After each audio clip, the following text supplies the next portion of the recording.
ang bigat ng pahayag ni U.S. Secretary of State Marco Rubio? Kanino? Laban kanino? Aba, Sa flood control? Binanggit na yung flood control, Marco Rubio? kung tatagalugin daw po, Oh, kung ililiwas sa Tagalog ang kanyang mga sinabi, ano sabi? may tinawag siyang bobo at walang silbi. Na, Oh. Habang siya nasa Pilipinas, matindi yan. Oo. meron pa siyang dinagdag eh. Ano pa sabi?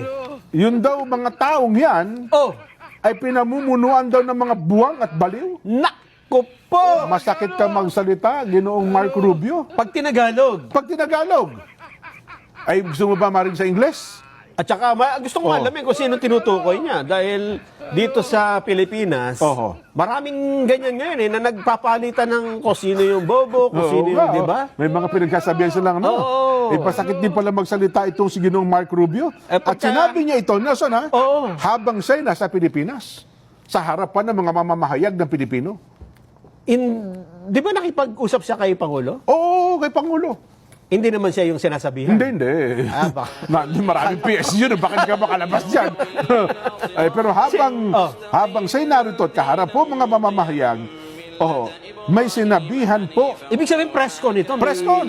Talagang, Ito nakuna ng video yan. nakukuran. Tayo. Gusto mo, parinig ko sa'yo.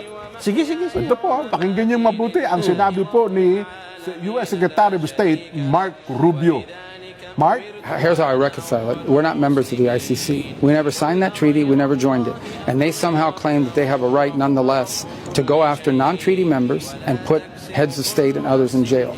We've long had quarrels with them, and we have lunatics and crazies involved in the ICC that are talking about charging members of the U.S. military, maybe even the president or a future president, with crimes. I mean, it's not going to happen. It's just not going to happen.